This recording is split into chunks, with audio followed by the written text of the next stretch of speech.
Cape Cod Broadcasting weaves the listening environments of 99.9 WQRC, Ocean 104.7, WFCC Classical 107.5, Cape Country 104, and CapeCon.com's website experience to reflect the lifestyles of the people who live, work, and play on Cape Cod. We hope that you enjoy this podcast. I'm Laura Reckford, and this is Sunday Journal. In advance of the November 4th election, we are going in-depth on the ballot questions. Question number 3 would expand prohibitions on gaming. This would essentially repeal the recently passed laws allowing casinos in the Commonwealth. To speak on the issues against the ballot question, and therefore in favor of continuing with the gambling and casinos in the Commonwealth, I'm talking with Clyde Barrow. He's chair of the Department of Political Science at the University of Texas Pan American, and for 22 years he was director of the Center for Policy Analysis at the University of Massachusetts at Dartmouth and manager of the Northeast Gaming Research Project. Mr. Barrow, welcome to the show. Good morning. Let's start with you briefly introducing yourself to listeners. Okay, I suspect some people know me from working on Cape Cod and on many other issues related to economic development. But as you pointed out, I'm currently the chair of a department at the University of Texas. I've been studying casino gambling since 1995, particularly in the Northeast region, which I define as 13 states from Maryland to Ohio to Maine. We've been involved in giving testimony to several of the state legislatures in this region on expanded gaming. We've published extensively on the topic, and as you mentioned, the Northeast Gaming Research Project has been monitoring gaming trends and data on casino gaming in the Northeast since 2004, so about 10 years at this point. And why do you think Massachusetts would benefit from having casinos? Well, there are basically two reasons that any state would get involved in expanded gaming. One is job creation, and that has been the primary motivation for Massachusetts. Right now, the estimates are that if all 3 casinos plus the slot parlor are licensed as allowed under the law, that would generate about 10,000 permanent jobs with an average annual wage of, say, $35,000 to $45,000 per year. It would also generate 10,000 construction jobs during the construction of those facilities.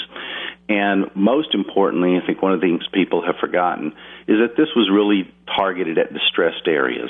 This was targeted for urban areas like Everett, Springfield, Taunton, which are the 3 areas contending for licenses or actually been awarded licenses at this point.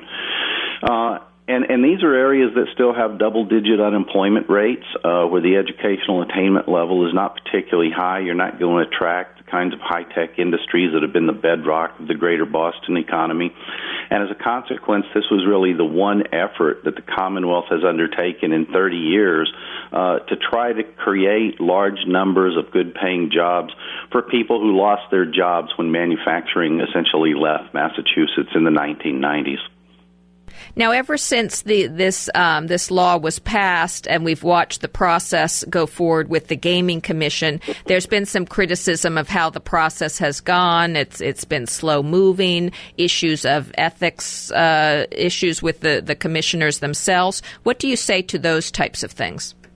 Well, I've certainly been one of those critics, particularly with the issue of how long it's taken. But there is an explanation for it. You know, the governor was very concerned, as were the other people, such as the attorney general and the treasurer, at the outset to appoint people who had absolutely no affiliation or connection to the industry because of their concerns about the perception of conflicts of interest. Well, the other flip side of making those kinds of appointments is that you had a gaming commission with no knowledge of the industry. So it first of all took them about a year and a half just to get up to speed as to how the industry was structured, how to regulate it. And in that respect, I think it has taken quite some time. There have been some missteps.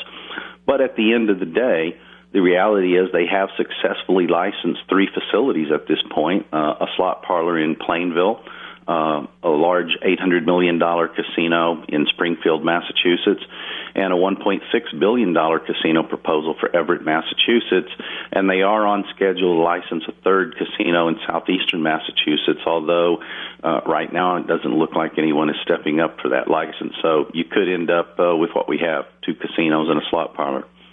And I guess when you talk about the different casinos that have been licensed and the issue that always comes up is what will happen in this region in terms of the tribe's plans for a casino in Taunton and whether that will mean that there'll be too many casinos and oversaturation perhaps. What do you say to those arguments?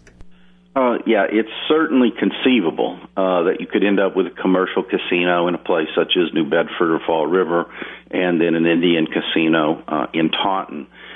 There is enough market to bear that weight, but of course what will happen is under that scenario, one of two things is going to happen. Either one or both of those facilities going to scale down its project. You're not going to get something on the magnitude of what you've seen in a place like Everett or Springfield, or as what's happened up to this point, given the possibility of the Indian casino, commercial operators are just simply not willing to come into southeastern Massachusetts because they would be non-competitive, particularly on the tax rate. And that's the reality of how it has evolved right now. So you may never likely see that scenario. And then, of course, there's the problem of the tribe getting land into trust in Taunton. That's been an ongoing process. It's taken years. It may take more years. So it's also not inconceivable you end up with no casino in southeastern Massachusetts. I'm Laura Reckford, and this is Sunday Journal. We're going in-depth on the ballot questions in advance of the November 4th election. Today we're talking about ballot question number 3 that would essentially repeal the recent laws that allowed casinos in Massachusetts. I'm talking with Clyde Barrow, who is speaking of the different points against that ballot question and therefore in favor of the casinos moving forward.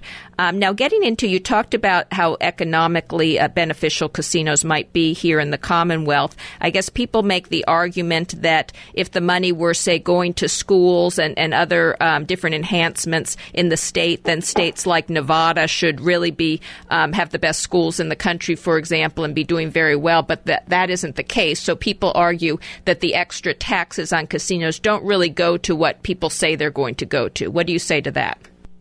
Well, every state is different. I mean, if you wanted to compare us to Nevada, casino gaming is really their basic source of tax revenue for the entire state, and it funds basically everything in the state of Nevada. That's quite different from the state of Massachusetts. If you actually read the legislation that was passed in Massachusetts, there are all kinds of circuit breakers and safeguards. First of all, let's say that the estimate is that about $400 million will be generated in new tax revenue for the state of Massachusetts. That revenue has been earmarked in the legislation for several different things, one of the most important of which is local aid. So the reality is the estimates are that there will be about $120 million in new revenues available from the casino tax that will go to towns and cities throughout Massachusetts. And that's not just the host communities, but that's the 351 towns and cities throughout Massachusetts. Now, should there be a drop in lottery revenues, and there's really no evidence nationally that ever happens, but if that was to occur, the legislation also has a circuit breaker that will take additional $20 million from the casino tax and pour that in as a backfill to ensure that funding for local aid at under a worst-case scenario does not go down. So it certainly isn't going to hurt local financing, and the probability is towns and cities will actually see an increase in funding as a result of this initiative.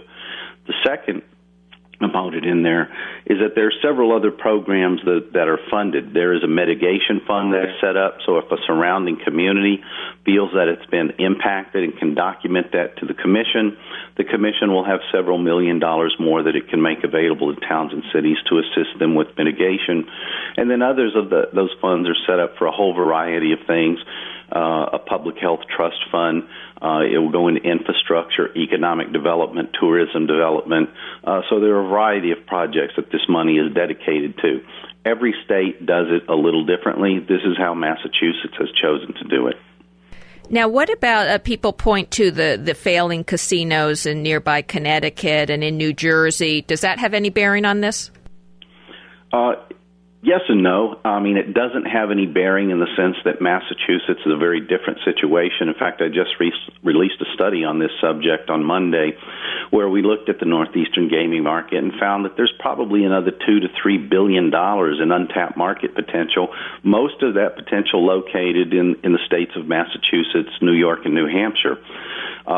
What's happened with places like Connecticut and New Jersey is that you're really just seeing the market reestablish an equilibrium based on the expansion of gaming in the Northeast.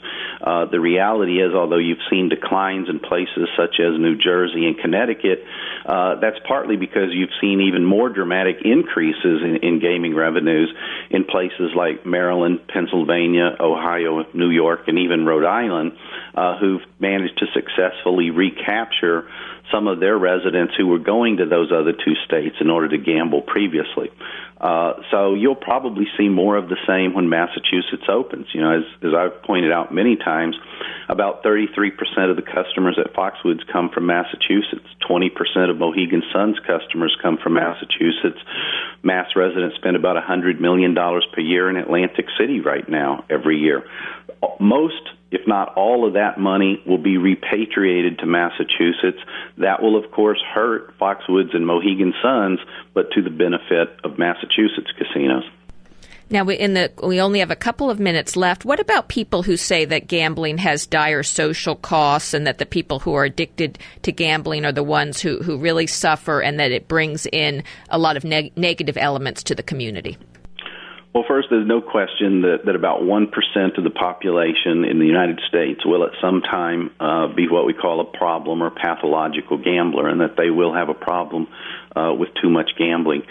Those people already have a problem. There's no shortage of gambling available to them within an easy drive time, whether it's in Rhode Island, Maine, or Connecticut right now. So to the extent that it's a problem, Massachusetts already has that problem. Now, the difference is, under the current scenario, this is a state that only puts aside $500,000 per year to deal with problem gambling. Under the new legislation, Massachusetts will be putting aside $20 million per year, not just to deal with problem gambling, but all its associated syndromes such as mental disorders, alcoholism, drug addiction, so that we're actually going to be putting more money into those kinds of social problems to deal with it as a result of the increase in gaming taxes. That will be more than any state in the United States currently spends addressing that problem or attempting to mitigate and avoid it. And unfortunately, we're out of time. I've been talking to Clyde Barrow about question 3 on the upcoming November 4th ballot that would expand prohibitions on gaming. It would essentially repeal the allowance of casinos in the Commonwealth. Mr. Barrow, thank you so much for talking with me today. You're welcome. I'm Laura Reckford, and this is Sunday Journal. This podcast is a presentation of Cape Cod Broadcasting, which is solely responsible for its content. Thank you for listening. For more information, please visit us at capecodbroadcasting.com.